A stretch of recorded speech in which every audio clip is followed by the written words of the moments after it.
వి gold trusted gold buyers తాకట్టులో ఉన్న బంగారాన్ని విడిపించి ఈ రోజు ఉన్న మార్కెట్ ధరకే కొనబడును.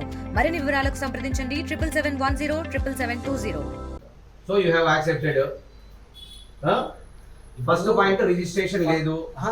మీరు రమణయ్య అని చెప్పారు, ఆ రమణయ్య కూడా చేయలే. మరి ఎవరు కండక్ట్ చేశారు? అది రిజిస్ట్రేషన్ లేదు అనకండి, రిజిస్ట్రేషన్ ఉంది ఆల్రెడీ. డెమో సెక్షన్ కాల్ చేయండి సార్. ఆల్రెడీ ఇంత ముందు 4 బెడ్స్ తో ఉండింది. ఇప్పుడు దాన్ని అప్గ్రేడ్ చేద్దామని మొత్తం బెడ్స్ పెంచుదామని చెప్పి మొన్న పెట్టారు. మొన్న కూడా మీకు ఇచ్చాను కదా సార్ అవన్నీ. మీరు నాకు ఏం చెప్పారు? ఎటువంటి సర్జరీస్ గానీ మేము చేయడం లేదు అని చెప్పారు. మొన్న చేయలేదు. మరి ఎందుకు చేశారు? ఎవరు చేశారు? పోయి లాస్ట్ మంత్ ఎందుకు చేశారు అది సెక్షన్? ఈ గ్యాప్ లో అసలు ఏం అది ఎందుకు చేశారు సెక్షన్? హలో, ఒక నార్మల్ డెలివరీ చేయడం ఆలోచించి చేస్తాము. సెక్షన్ అరుణ హాస్పిటల్కి వచ్చాము, మాకు పర్మిషన్ ఉంది అంట, రిజిస్ట్రేషన్ ఉంది, మేము అప్గ్రేడేషన్ పెట్టామంటారు. లౌడ్ స్పీకర్ పెట్టండి. ఈచ్ అండ్ ఎవ్రీథింగ్ పర్మిషన్ వచ్చిన తర్వాతనే చేయాలా. మీకు ఓన్లీ స్కానింగ్ సెంటర్ కే పర్మిషన్ ఉంది, అంతేగాని మీరు సెక్షన్స్, సర్జరీస్, హిస్టెక్టమీస్ అన్ని చేసేదానికే లేదు. ఆల్రెడీ హాస్పిటల్ ఉంది సార్. ఏది ఇవ్వండి, చెప్తాను, నాకు ఇవ్వండి. ఇది అక్నాలజ్మెంట్, మీకు పర్మిషన్ ఇచ్చినట్టు ఇక్కడ ఉంది. దాంట్లో ఏముంది? ఈ అక్నాలజ్మెంట్ మీరు అప్లై చేశారు. ఫస్ట్ మీరు అప్లై చేసి 4 అక్నాలజ్మెంట్ అంతే. 4 బెడ్స్ ఉంది, అది అయిపోతే మళ్ళీ మీరు 4 బెడ్స్ ఇవ్వండి. 4 బెడ్స్ ఇవ్వండి. ఇంకా రాలేదు సార్. మీరు రాలేదు కదా, రాకుంటే మీరు వైద్యం ఎట్లా చేస్తున్నారు? మీకు ఇచ్చాం కదా, మేము చేస్తున్నట్టు. అయ్యా, నేను చెప్పేది ఒక మాట వినండి. మీరు ఎంబీబీఎస్ చేయాలి. మీరు ఎగ్జామ్ రాసి పాస్ అయినాకనే మీకు అథారిటీ వస్తుంది. అట్లే మీరు చదివేటప్పుడు వచ్చిన తర్వాతనే మీరు హాస్పిటల్ రన్ చేసుకోవాలి. ఎంబీబీఎస్ డాక్టర్ అన్నారా సార్?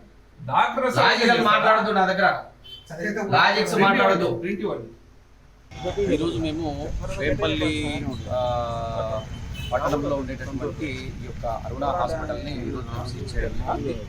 ఈ హాస్పిటల్కి ఎటువంటి గవర్నమెంట్ నుంచి అనుమతులు కానీ ఎటువంటి రిజిస్ట్రేషన్ కానీ లేదు. తర్వాత ఇక్కడ క్వాలిఫికేషన్ లేకుండా, ఎటువంటి క్వాలిఫికేషన్ లేకుండా కూడా సర్జరీస్ అనేవి జరుగుతున్నాయని మాకు రీసెంట్గా దృష్టికి రావడం వల్ల అక్కడ కూడా ఎంక్వైరీ చేయడం జరిగింది. దానివల్ల మేము ఈరోజు ఈ హాస్పిటల్ని పూర్తిగా క్లోజ్ చేయడం జరిగింది. సో ఈ రకంగా మనకి చేయడం వల్ల మనకి పబ్లిక్కి ఎంతో సేఫ్ అనేది జరుగుతుంది. ఏదైనా ఒక హాస్పిటల్ రన్ కావాలంటే ఖచ్చితంగా కూడా దానికి గవర్నమెంట్ నుంచి పర్మిషను, రిజిస్ట్రేషన్ ఉండాలా, దాంతోపాటు క్వాలిఫికేషన్ కూడా ఉండాలా. అది ఈరోజు ఇక్కడ రెండు కూడా ఏమీ లేవు. అందువల్ల మేము ఇక్కడ మా యొక్క సిబ్బందితో మా యొక్క డిఎంహెచ్ఓ సార్ గారి ఆదేశాల మేరకు దీన్ని మేము సీజ్ చేయడం జరిగింది. వాటిని కూడా ఎంక్వైరీ చేసేసి మేము తగిన చర్యలు తీసుకుంటామని. సార్, ఇక్కడ శాంపిల్ ఇచ్చిన కంపెనీలు ఇస్తాయి కదా, అవి మాత్రమే యూజ్ చేసి దానిలో కూడా డబ్బులు ఇచ్చినట్టు సమాచారం. అది ఎప్పటికీ చేయకూడదు. అది వచ్చేసి ఈ యొక్క మెడిసిన్, తర్వాత మెడికల్ షాప్స్ అందరూ కూడా ఇవన్నీ కూడా under the control of drug inspector. ఒకసారి వారితో కూడా మాట్లాడి ఇవన్నీ కూడా లేకుండా చూసేదాన్ని చర్య ఇంకా హాస్పిటల్ క్లోజ్ చేసేసాము. తర్వాత ఇక్కడ ఎటువంటి సర్జరీస్ కానీ ఏమి కూడా జరగవు.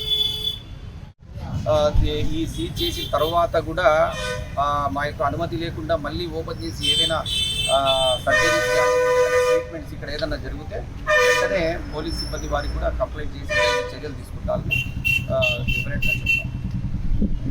తెలుగులో న్యూస్ కి ఫాస్టెస్ట్ యాప్ ఇప్పుడు టోటలీ న్యూ అవతార్లో జస్ట్ 5 seconds లో కంప్లీట్ న్యూస్. సోషల్ మీడియాలో ట్రెండ్స్ కి one stop solution. Live TV app voice search option తో ఇప్పుడే డౌన్లోడ్ చేయండి లేదా అప్డేట్ అయిపోండి. యాప్ లింక్ డిస్క్రిప్షన్ లో ఉంది.